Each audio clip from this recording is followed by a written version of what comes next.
Assalamualaikum warahmatullahi wabarakatuh. Waalaikumsalam warahmatullahi wabarakatuh. Ya, selamat pagi semuanya. Pagi, Bu.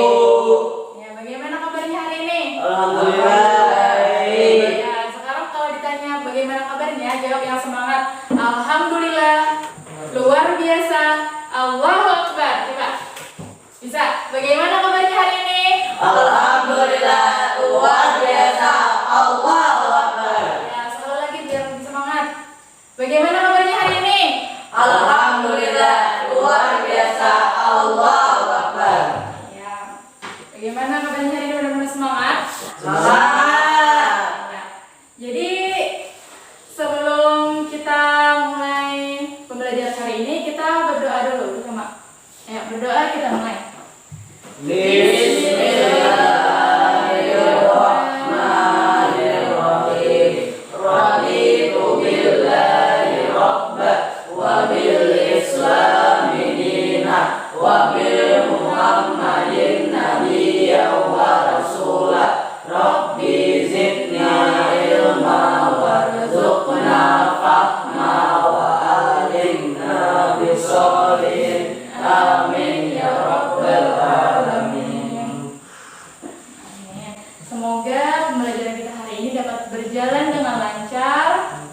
Amin. Amin. Dan mendapat keberkahan ilmu yang bermanfaat bersama Amin. dunia dan akhirat. Amin. Oke, sebelum kita memasuki materi pembelajaran hari ini, Ibu ingin mengecek kehadiran kalian terlebih dahulu. Muhammad Hilmi, Hadir. Muhammad Tidir Yandi, Hadir. Muhammad Andrian Maulana, Hadir. Muhammad Raihan. Hadir. Ya, berarti hadir semuanya. Lengkap di sini. Alhamdulillah. Oke, tadi kalian semua sudah makan? Sudah. Ya, alhamdulillah sudah sarapan semuanya, sudah makan. Makan apa? Nasi. Makan nasi. Yang lainnya? Nasi juga. Semuanya makan nasi. Ya. Masya Allah, alhamdulillah. Jangan lupa bersyukur karena masih diberi Allah nikmat rezeki hari ini. Sebagaimana pembelajaran kita sebelumnya tentang apa? Tawakal. Ada tawakal, Tawakal, ikhtiar, dan syukur. bersyukur. Nah, salah satunya tadi syukur, mengucapkan syukur karena masih diberi kesehatan, masih bisa makan, tadi semuanya makan, masih bisa minum, masih bisa bernapas. Nah, jadi semuanya disyukuri karena pengertian syukur apa kemarin? Syukur adalah ya berterima kasih kepada Allah atas segala nikmat dan anugerah yang telah Allah berikan. Ya selain syukur apa lagi pembelajaran sebelumnya? Tawakal dan ikhtiar. Kalau ikhtiar apa artinya? Mempercayakan. Iyalah arti ikhtiar. Ikhtiar itu berusaha sungguh-sungguh untuk mendapatkan apa yang diinginkan. Setelah berikhtiar, maka kita lakukan apa lagi? Bertawakal. Tawakal artinya menyerahkan segala sesuatu kepada Allah. Bagaimana keputusan Allah, bagaimana hasilnya dari usaha yang telah kita lakukan, itu yang dimaksud dengan tawakal. Oke, jadi pada pertemuan kali ini kita masih membahas tentang akhlak terpuji. Ada lagi akhlak terpuji selain ikhtiar, tawakal, dan syukur. Nah, jadi setelah itu coba di sini kalian bisa membaca ini. Coba siapa bisa membacakan? Kesabaran itu adalah cahaya. Iya, kesabaran itu adalah cahaya. Ini hadis Rasulullah SAW yang artinya kesabaran itu adalah cahaya. Nah, jadi hadis ini mengarahkan atau memerintahkan kita untuk bersabar. Sebagaimana disebutkan, kesabaran itu adalah cahaya. Berarti cahaya itu bisa apa? Bisa menerangi kegelapan, bisa menjadi petunjuk sebagai jalan keselamatan. Nah, jadi itu hari ini kita mempelajari akhlak terpuji yang lainnya, yaitu apa tadi? Sesuai dengan hadis ini? Sabar. Iya, sabar. Nah, jadi ini yang akan kita pelajari hari ini. Ayo di sini, nah. Bisa dibaca ya di atas tulisan tebal. Apa? Sabar. Ya, sabar dan qanaah. Nah, jadi yang kita pelajari di sini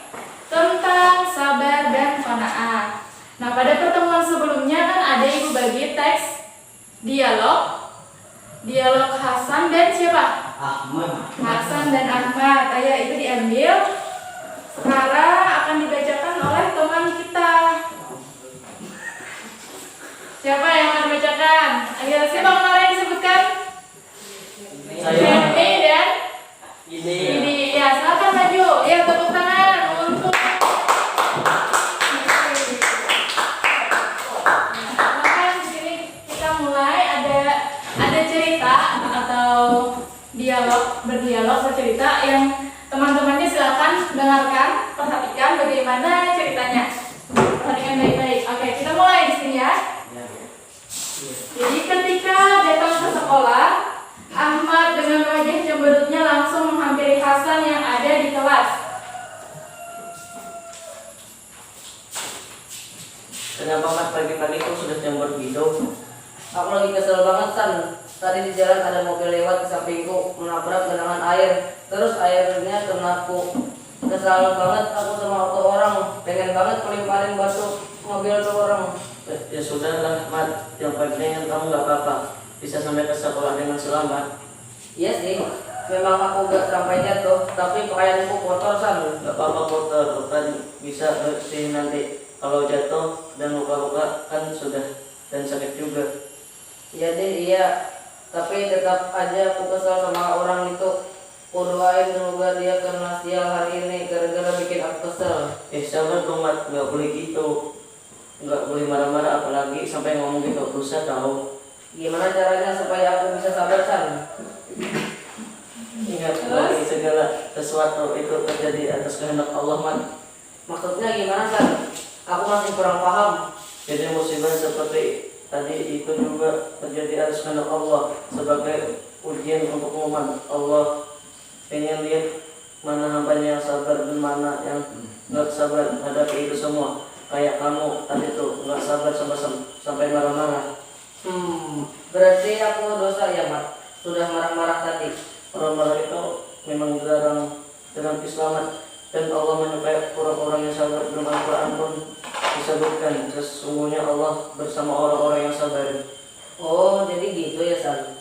Ya udah, mulai sekarang aku harus belajar sabar dan menghadapi ujian dari Allah dan nggak akan marah-marah lagi. Nah gitu dong, kita harus bisa selalu sabar supaya Menjadi orang yang Allah sukai. karena Allah menyukai orang-orang yang sabar. Ya, sesungguhnya Allah bersama orang-orang yang Sabar. sabar. Ya, selesai. Tepuk tangan.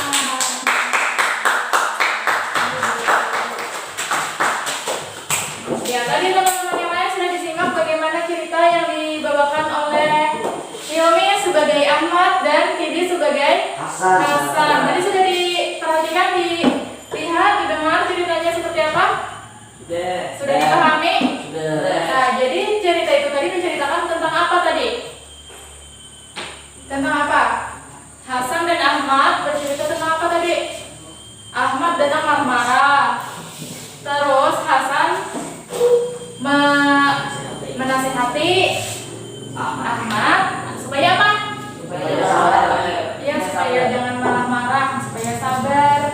Nah, jadi itu tadi berarti ceritanya tentang sabar, ya, tentang belajar sabar. Bagaimana caranya sabar? Tadi kata Ahmad bertanya. Oke, jadi ceritanya sudah dipahami.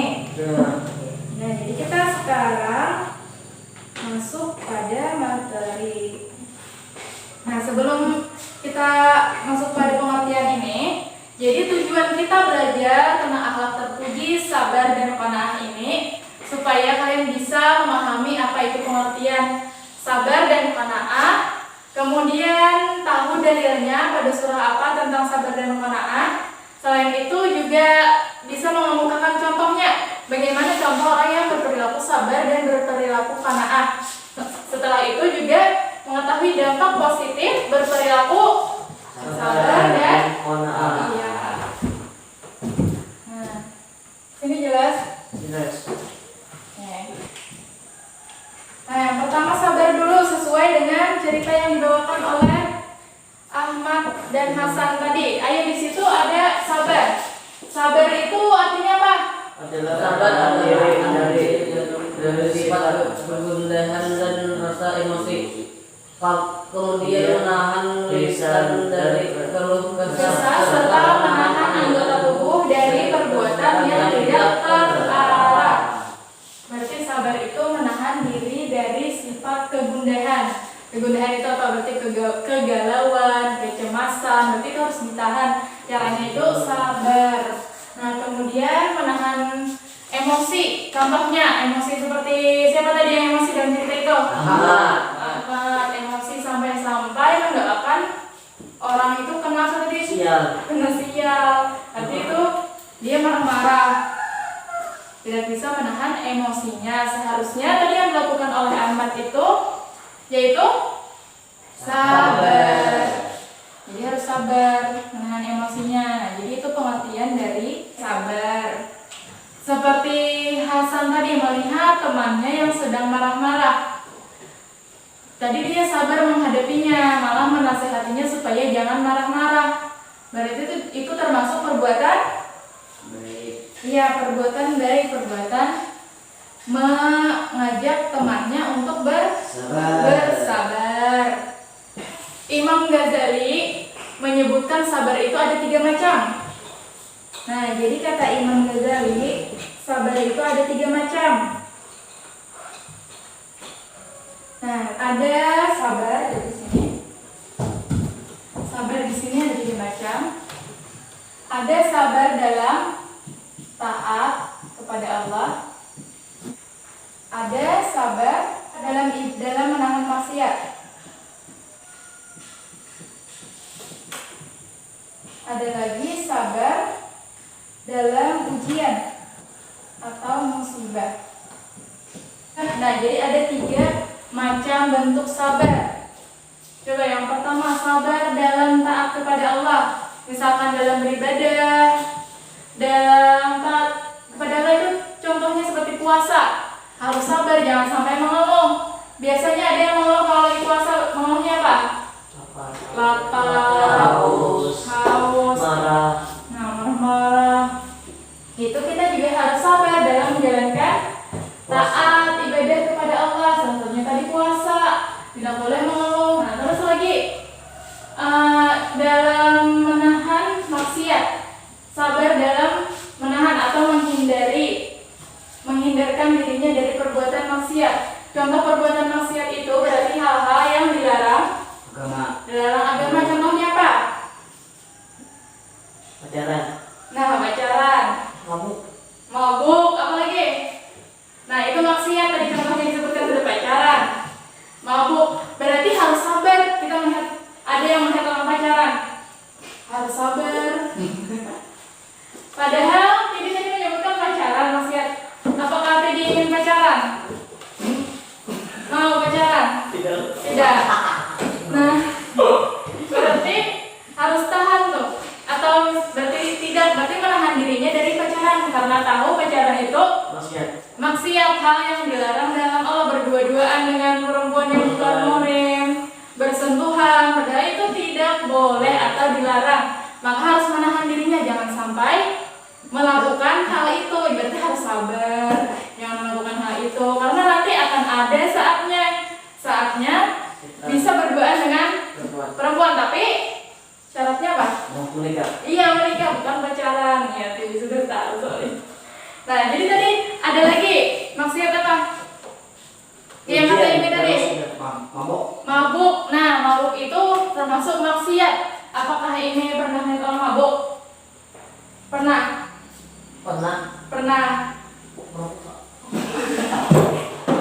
Apakah ini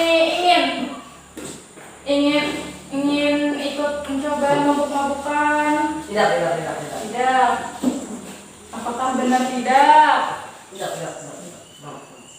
Ya, berarti itu harus tahan karena kita tahu bahwa hal itu maksiat, berarti dilarang, tidak boleh. Atau misalkan ada orang mabuk-mabukan, teman atau bahkan teman-temannya mabukan, harus menahan dirinya, jangan sampai ikut berbuat melakukan maksiat itu. Tidak boleh ikut mabuk-mabukan.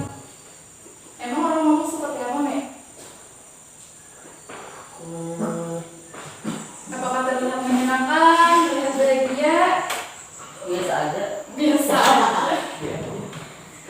biasa aja, tapi biasanya pasti ada godaan-godaan atau tipu daya setan. Maksudnya godaan-godaan dari setan yang membujuk supaya tertarik untuk melakukan hal-hal maksiat tersebut. Maka kita sebagai seorang muslim tahu bagaimana aturan-aturan dalam Islam bahwa hal itu dilarang, maka kita harus sabar menahan diri tidak melakukan maksiat tersebut. Nah, itu yang dimaksud salah satu bentuk maksiat tadi, yaitu menahan iya, sabar menghindari maksiat. Terus lagi yang ketiga itu apa? Ujian musibah. Nah, berarti harus sabar dalam ujian dan musibah. Contohnya sebagaimana cerita Ahmad dan Hasan tadi, itu termasuk musibah. Tadi Ahmadnya kena musibah apa? Cipratan air. Cipratan air, terus bajunya kotor, terus marah-marah Ahmadnya sampai ingin melempar batu ke mobil orang itu. Nah, berarti itu contoh Ahmad yang sabar atau Ahmad yang tidak sabar? Tidak sabar, berarti dia tidak bisa menahan emosinya, amarahnya. Padahal apabila kita sabar, berarti apa yang harus dilakukan apabila terjadi hal seperti itu? Harus sabar, ikhlas, tidak perlu marah-marah atau emosi, karena itu merupakan ujian dari Allah untuk melihat mana hambanya yang sabar. Sebagaimana terdapat dalam Al-Quran tadi, Innallaha ma'as shabirin, Allah bersama orang-orang yang sabar. Nah, jadi tentang pengertian sabar paham dulu? Paham. Atau ada yang ditanyakan silakan. Atau kita lanjut lagi ke pembahasan berikutnya. Nah, setelah itu ada dalilnya. Dalil ayat Al-Quran yang memerintahkan kita untuk sabar. Nah, ini bisa dibaca? Bisa ya, Ustaz. Sudah. Nah, dalilnya di sini dalil perintah sabar terdapat pada Quran surah apa itu? Quran surah Luqman ayat 17. Yang artinya di sini ya bunayya, hai anakku. Ini surah Luqman. Surah Luqman itu isinya tentang Luqman yang menasihati anaknya. Nah, jadi hai anakku, dirikanlah sholat dan suruhlah manusia mengerjakan yang baik, dan cegahlah mereka dari perbuatan yang mungkar. Berarti ini amar ma'ruf nahi mungkar, memerintahkan atau mengajak orang-orang kepada kebaikan dan mencegah atau melarang orang-orang berbuat keburukan. Terus lagi di sini, ini intinya, bersabarlah terhadap apa yang menimpa kamu. Nah, bersabarlah terhadap apa yang menimpa kamu. Sesungguhnya yang demikian itu termasuk hal-hal yang diwajibkan oleh Allah. Berarti di sini perintah untuk bersabar atas apapun yang menimpa kamu, seperti musibah tadi, atau menahan diri dari berbuat maksiat, atau tidak mengeluh ketika melakukan taat atau ibadah kepada Allah. Nah, jadi di sini diingat dalil perintah untuk bersabar terdapat pada Quran surah Luqman ayat 17 ya. Terus lagi di sini kita lanjut kepada qanaah. Nah, qanaah itu artinya apa? Coba baca sama-sama. Adalah menerima keputusan Allah Subhanahu wa taala,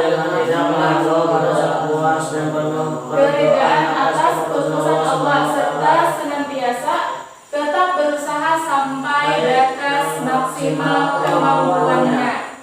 Nah, jadi di situ panjang pengertiannya, tapi dapat kita simpulkan di sini menerima keputusan Allah dengan tidak mengeluh, merasa puas dan penuh keridaan atas ketetapan yang Allah berikan. Berarti intinya di situ kesimpulannya qanaah ini merasa cukup, merasa puas dengan apa yang telah diberikan Allah, merasa cukup, tidak berkeluh kesah. Contohnya misalkan misalkan Hilmi tadi makannya apa? Nasi pakai ikan. Iya, nasi pakai ikan. Enak nggak? Enak. Bersyukur. Merasa puas, alhamdulillah bisa makan itu. Saya puas. Atau dalam hati misalkan ingin makanan yang lebih banyak lagi, ingin yang lebih enak daripada ini. Tidak. Nah, berarti itu termasuk perbuatan qanaah. Nah, jadi qanaah ini intinya apa nih, Mbak? Qanaah intinya merasa cukup, ya, merasa puas atas apa yang telah Allah berikan. Tapi bukan berarti berdiam diri. Qanaah ini juga dilakukan ketika sudah bekerja atau berjuang atau bersungguh-sungguh mendapatkan apa yang diinginkan. Sama seperti sifat apa kemarin? Ikhtiar, sudah berusaha bersungguh-sungguh dan mendapat hasilnya kan ikhtiar, terus tawakal, hasilnya itu disyukuri, terus ini qanaah ini menerima apapun hasil dari tawakal. Kan tawakal menyerahkan diri kepada Allah. Terus qanaah ini menerima apapun yang diberikan tadi dapat. Masih semangat? Ibu lihat tadi ada yang sudah kurang fokus, ada yang ngantuk. Betul, ada yang ngantuk. Betul. Oke, jadi ayo semangat lagi. Bagaimana kabarnya hari ini? Baik. Alhamdulillah. Luar biasa. Allah. Ayo supaya semangat lagi. Alhamdulillah. Luar biasa. Allahu Akbar. Iya. Kita lanjut lagi tadi. Dalilnya ada di situ. Perintah qanaah terdapat pada Quran. Surah An-Nisa ayat Ya. Ayat 32. Al-Nisa ayat 32. Silakan perhatikan, dibacakan. Yang artinya, dan janganlah kamu iri hati terhadap apa yang dikaruniakan Allah kepada sebagian kamu lebih banyak dari sebagian yang lain. Berarti jangan iri apabila melihat orang lain mendapatkan sesuatu yang lebih daripada dirinya. Jangan merasa iri. Terus lagi, karena bagi orang laki-laki ada sebagian daripada apa yang mereka usahakan. Jadi setiap orang itu mendapatkan apa yang dia usahakan dan apa-apa yang ditetapkan diberikan kepada kita. Terus lagi di sini, dan wanita pun ada sebagian dari apa yang mereka usahakan. Dan mohonlah kepada Allah bagian dari karunia-Nya. Berarti jangan iri dengan orang lain dan memohon kepada Allah, meminta apa yang ia berdoa. Di sini diminta untuk berdoa. Sesungguhnya Allah mengetahui segala sesuatu. Nah, intinya di sini bersifat qanaah, menerima apa yang ia dapatkan dengan cara tidak boleh merasa iri. Iya, merasa iri. Nah, jadi itu. Nah, sampai situ paham belum pengertian dan dalil? Paham. Nah, jadi di sini kita kelompoknya siapa? Ada 2 orang kelompok. Siapa? Hilmi dan siapa? Saya. 2. Raihan dengan Rian. Jadi nanti kita ada games dulu. Game fokus, sambung kata. Sambung kata, siapa yang tidak bisa menyambung katanya dalam waktu hitungan 5 detik, berarti itu yang diberi pertanyaan harus menjawab pertanyaannya berdua. Misalkan, ini kan kelompok berdua, terus yang salah Hilmi, berarti dua-duanya menjelaskan maju, jadi menjelaskan apa yang ditanyakan. Nah, jadi berdua kelompok ini harus fokus sama-sama. Coba. Tadi paham biasanya seperti apa? Paham. Sambung kata. Misalkan ada seperti ini. Hilmi ditanya misalkan katakan satu kata buku misalkan. Berarti apa yang awalnya U? Udang misalkan. Atau ujungnya G, berarti apa lagi? Terus seperti itu. Paham? Paham. Bisa kita mulai? Bisa. Ya, bisa duduk saja atau berdiri? Duduk. Kayaknya supaya fokus berdiri, supaya tidak ngantuk lagi. Coba berdiri. Ayo semangat. Berdirinya di sini Pak. Supaya tidak mengantuk lagi, tidak ada yang mengantuk. Gimana tadi?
untuk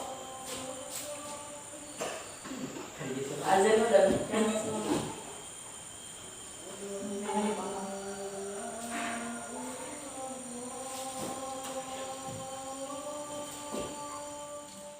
Alhamdulillah sudah selesai azan. Kita lanjutkan lagi. Tadi siapa ini? Kelompok tinggi dan Helmi ditanya. Nah, coba sabar itu kan akhlak atau sifat yang baik, yang mulia. Berarti dampaknya itu juga berdampak positif. Ayo coba di situ bacakan, jelaskan dampak positif dari sabar. Nah, yang lainnya samping sini, jangan. Silakan bacakan. Langsung aja. Dapat membendung tipu daya setan. Ya, dua baca. Dapat membendung tipu daya setan. Allah Subhanahu wa taala menjamin kenikmatan dunia dan akhirat bagi orang yang sabar. Terus Mendapat ampunan dan pahala yang besar dari Allah Subhanahu wa taala. ya, jadi itu dampak positif dari perilaku sabar. Ya, yang lainnya Rehan dan Rian doakan, teman-teman bacakan. Tadi udah kan? Nah, Coba kita lanjut lagi permainan satu kali lagi. Siapa yang salah lagi?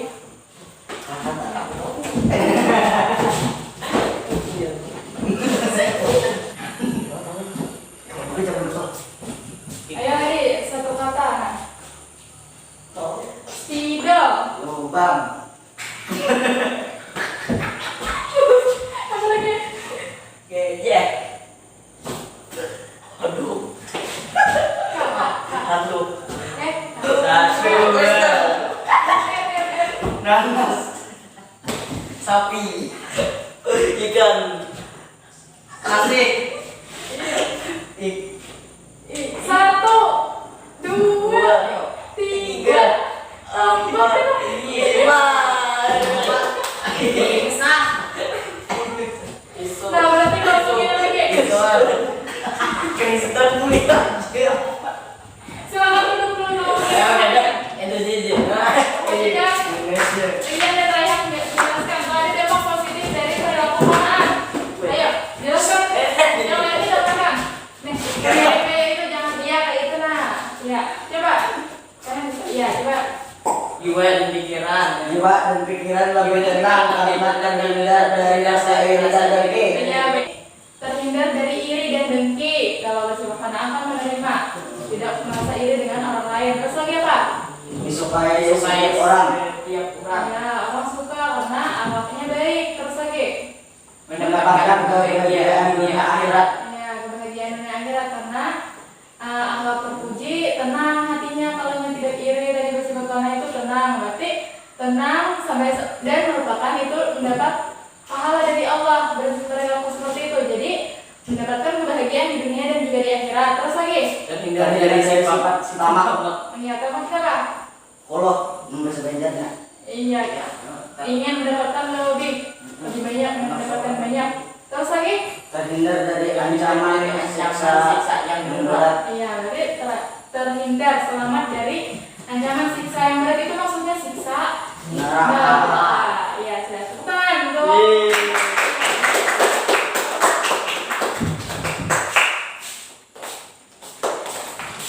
ya, semuanya sudah tersampaikan nih apa-apa tentang sabar dan qanaah. Sekarang kita merefleksi atau merenungkan sekaligus menyimpulkan apa-apa yang sudah kita pelajari hari ini. Tadi tentang sabar. Sabar itu apa? Adalah menahan diri. Ya, menahan diri dari Sifat budaya. ya, atau emosi, amarah atau tidak berkeluh Kesah. Terus lagi kalau qanaah itu merasa cukup. Merasa puas. Iya, merasa puas dengan Tetap merasa puas dengan Dengan ya, dengan yang ada, tidak ingin mendapatkan lebih, tidak tamak tadi. Nah, itu yang dimaksud dengan sabar dan qanaah. Oke, jadi sampai sini apakah ada lagi yang ingin ditanyakan? Nah, jadi untuk pertemuan berikutnya kalian menjawab soal yang seperti kemarin, tapi diganti katanya tentang kemarin kan tentang ikhtiar. tawakal dan syukur. Tapi yang ini tentang sabar dan qanaah. Nah, soalnya ada sekaligus dibagi di lembar soal yang kemarin. Terus lagi pada pertemuan berikutnya kita membahas tentang lawan dari akhlak mulia atau lawan dari akhlak terpuji apa? Akhlak buruk atau akhlak tercela. Nah, jadi pada pertemuan berikutnya kita membahas tentang akhlak buruk atau akhlak tercela, lawan dari akhlak terpuji. Nah, jadi itu yang kita bahas pada pertemuan berikutnya. Oke. Ada yang ingin ditanyakan lagi? Jadi kita akhiri saja pembelajaran kita hari ini. Terima kasih atas perhatiannya. Terima kasih telah ikut berpartisipasi dengan aktif pada pembelajaran hari ini. Tepuk tangan untuk kalian semua.